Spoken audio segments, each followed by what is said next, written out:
เอาสบายดีพ่อแม่พี่น้องเส้นเก่าเส้นเคยเนาะมาพอกันกับดูวันหน้ามื้อนี้หลังจากเลิกเวียกมาไปกินข้าวแล้วก็อาบน้ำแล้วเวียกส่วนตัวเบิดแล้วก็เลยมีโอกาสมีเวลามาอัดคลิปลงช่องดูวันหน้าที่ว่าคนลาวอยู่ในประเทศสหรัฐอเมริกาให้พี่ให้น้องเฮาได้รับชมรับฟังคือเก่าคือเดิมเนาะแต่ว่าพี่น้องเฮาเห็นแล้วก็ฝากกดติดตามให้นำแน่เนาะกดติดตามกดไลค์กดแชร์ให้นำหลังจากที่ว่าห่างหายกันไปช่วงหนึ่ง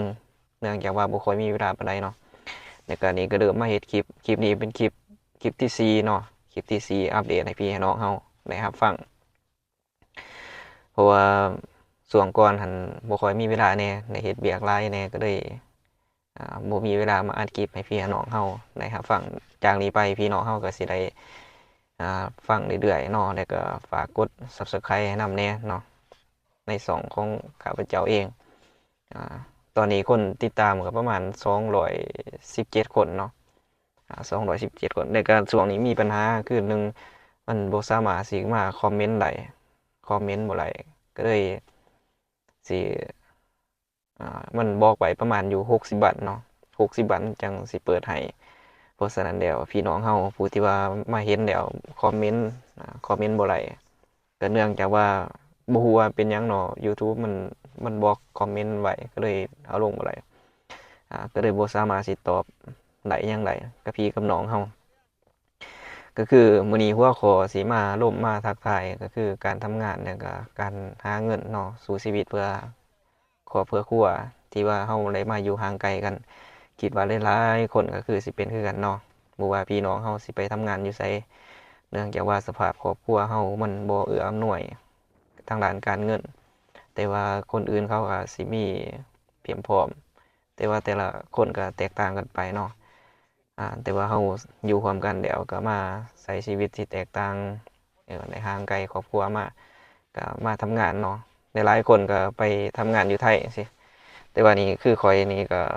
ได้มาทำงานอยู่อเมริกาเนาะมาทำงานอยู่อเมริกาทำงานหาเงินก็ถือว่าก็โอเคเนาะก็ไปเรื่อยๆก็ถือว่าเป็นความสุขดีแต่ว่าก็จะบ่ได้อยู่นำครอบนำครัวหลายๆคนก็ใฝ่ฝัน มีความใฝ่ฝันอยากมาอเมริกาข้อยเองก็ยังบ่คิดบ่ฝันเนาะว่าสิได้มาอยู่ในประเทศที่ว่ากว้างใหญ่ไพศาลอันนี้บ่ได้เว้าแบบว่าอันนี้แต่ว่าเว้าด้วยความเป็นจริงที่ว่าเห็นเนาะได้มาเห็นได้มาสัมผัสได้ใช้ชีวิตอยู่นี่ก็ประมาณ7-8ปีเนาะ7-8ปี8ปี9ปีน่ะพ่อแม่พี่น้องเอ้ยมาตั้งแต่ปี2017 2018 7-8ปีผ่านมาก็ถือว่าโดนพอสมควรก็แต่ว่าคิดกลับคืนก็คือว่าคราวเดียวเนาะก็บ่คิดบ่ฝันดอกเนาะบ่คิดบ่ฝันดอกว่าสิได้มาอยู่ในประเทศแบบนี้เนาะประเทศที่ว่ามีความเจริญในหลายอย่างแล้วก็หลายๆคนก็มีความใฝ่ฝันอยากมาอยู่บางคนก็มีโอกาสได้สัมผัสบางคนก็มีเงินหลายได้เรียนหนังสือหยังมาแต่ว่าสัมผัสบ่ผ่านก็มีเนาะหลายๆคนอันนี้ มันก็แล้วแต่บุญวาสนาของไผของมันบุญวาสนาของไผของมันบัดผู้เขาได้มาแล้วก็มีโอกาสได้ทำมาหากินส่งเงินให้ครอบให้ครัวบ่ว่าจะเป็นพ่อเป็นแม่เป็นลูกเป็นเมียจังซี้เราก็มันก็ช่วยเราหลายๆช่วยเราหลายๆก็แตกต่างจากที่ว่าเราหนึ่งเราหาอยู่บ้านเรากับเรามาหาอยู่พี่มันก็แตกต่างกันไปเนาะอันนี้ก็คือความสุขดี แต่ว่าจุดอันนี้เราคือบ่ได้อยู่นำครอบนำครัวเราได้ห่างไกลครอบครัวบางทีก็ปีหนึ่ง2ปีมาเยี่ยมมายามเทื่อหนึ่งจั่งซี้เนาะแต่ว่าการเฮ็ดเวียกนี่ก็แบบเดียวเนาะก็คือกันแหละกับที่ว่าเราเคยเฮ็ดก็ว่าหลายคนเคยทำงานอยู่ไทยก็สิบ่แตกต่างกันแล้วก็ทำงานอยู่เกาหลีไปปลูกผักปลูกหยังนี่ก็บ่แตกต่างกันดอกพ่อแม่พี่น้องเอ้ยคล้ายๆกัน คล้ายๆกันก็ทำงานก็มีหมู่มีกองคนลาวเฮาแหน่คนลาวก็หลายคนไทยก็หลายคนต่างประเทศคนแม็กคนหลายๆประเทศมาอยู่รวมกันก็ม่วนไปตื่นมาแจ้งมาไปเฮ็ดเวียกเฮ็ดงานก็ถือว่าโอเคเนาะวิถีชีวิตเฮ็ดอยู่จังซี่แต่ละมื้อแต่ละวันหนึ่งมาค่าตอบแทนเป็นเงินเป็นคำมันก็เหมาะสมมันก็ได้สมเหตุสมแรงเราก็มีกำลังใจแล้วก็คือเห็นครอบเห็นครัวแต่ว่าเรื่อง คือฮอดครอบครัวหั้นมันเป็นเรื่องธรรมดาเนาะเพราะว่าเฮาบ่ได้อยู่นำกันเด้แม่นแต่ว่าพี่น้อง คิดว่าหลายคนก็คือสิเป็นคือกันเนาะ บ่ว่าจะไปอยู่ไสแล้วเฮามาอยู่พี่ก็ทำมาหากินอ่าแต่ว่าคือจุดดีคือยุคปัจจุบันนี้การติดต่อสื่อสารมันสะดวกสบายบ่ว่าจะเป็นโทรเฮาสามารถโทรเห็นหน้าก็คือแต่กี้ยังว่ามันสิเขียนหนังสือเขียนจดหมายแต่ว่าคือเดี๋ยวนี้นี่มันก็เอิ้นว่าสามารถโทรทางเฟซทาง LINE ทาง WhatsApp โทรเห็นหน้าโทรขอความเสียงก็ได้ถือว่าครบสุดเนาะถือว่าความสะดวกสบายในการใช้ชีวิตอันนี้ก็ถือว่าความโชคดีในยุคปัจจุบันเนาะ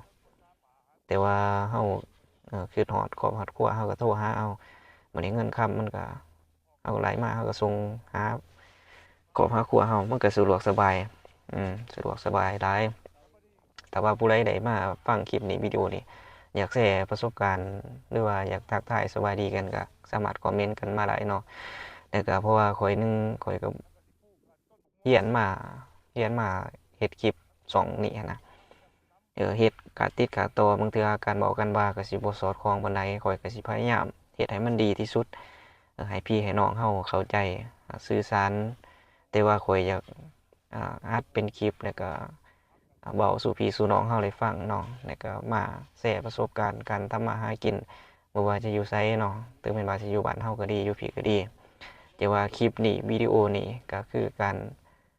แชร์ประสบการณ์การเว้าการว่ากันมันได้มาอยู่พี่ถือว่าก็แตกต่างเนาะแตกต่างจากบ้านเฮาหลายแตกต่างแล้วก็จุดดีก็หลายการทำมาหากินก็โอเคเนาะค่าเงินเขาก็หลายจั่งซั้นนะพ่อแม่พี่น้องแล้วก็หลายๆคนมีความใฝ่ฝันอยากมาก็ขอให้ได้มาเห็นเนาะให้มาเห็นได้มาสัมผัสผู้ที่ว่าเขาเห็นแล้วเขาก็เว้าไปเว้าสู่คนบ่ได้มาหลายคนก็บ่เชื่อจังซี้นะมันก็แตกต่างกันไปอันนี้ก็คือภาพวิดีโอที่ว่าข้อยเฮ็ดเวียกแต่ละมื้อกิจวัตรแต่ละมื้อข้อยมีแต่จังซี่แหละพี่น้องเฮาเอาคลิปนี้วิดีโอนี้ก็สิมีแต่ส่ำนี้เด้อเนาะมาเว้ามาแชร์เล็กๆน้อยๆคันว่ามีเนื้อหาสาระก็ฝากกดไลค์กดแชร์ให้พี่ให้น้องเฮานำแหน่ถ้าว่าได้ฟังแล้วยังแล้วได้เข้ามาทักทายสบายดีก็ฝากกดคอมเมนต์ให้นำแหน่เพื่อว่าเป็นกำลังใจเนาะแต่ว่าช่วงนี้คอมเมนต์ยังบ่ทันได้เพราะว่ายังอีก60วันเนาะพอกันคลิปหน้าเนาะคลิปหน้าพอกันใหม่พ่อแม่พี่น้องเฮา